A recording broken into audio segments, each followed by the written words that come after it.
Nous lisons dans la Bible, ayez une tendre affection les uns pour les autres. Soyez toujours les premiers à vous honorer les uns les autres. Romains 12, 10. Votre façon d'écouter est très importante. Essayez de comprendre le point de vue de votre conjoint avec compassion et humilité. 1 Pierre 3, 8, Jacques 1, 19. Ne faites pas semblant d'écouter. Si possible, interrompez ce que vous êtes en train de faire pour accorder toute votre attention à votre conjoint. Sinon, proposez-lui d'en parler plus tard.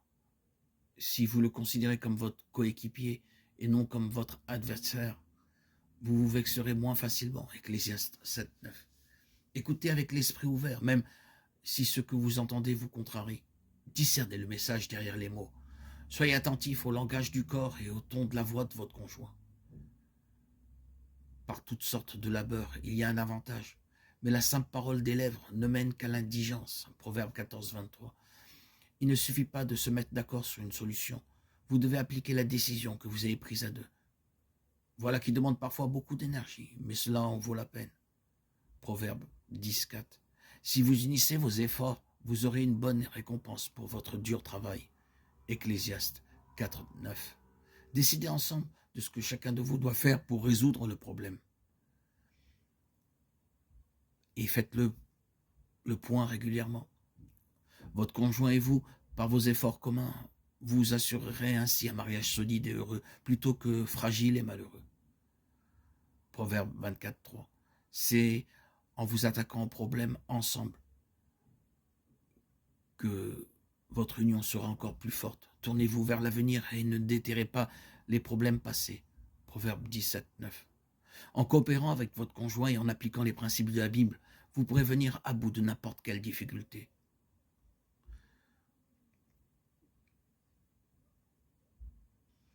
Demandez-vous de quel problème est-ce que je voudrais parler avec mon conjoint sans tarder.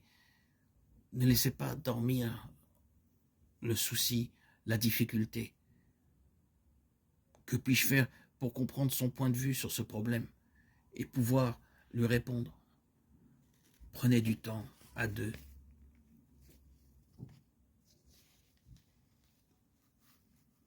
Il y a un temps pour parler. Donc prenez le temps de parler du problème avec votre conjoint.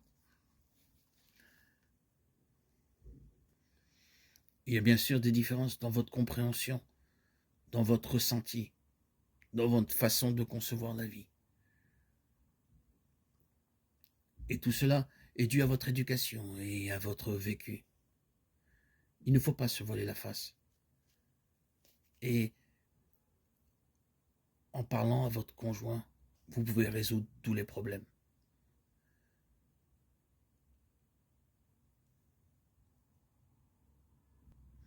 Ne laissez pas le problème vous envahir et prendre prise sur votre couple.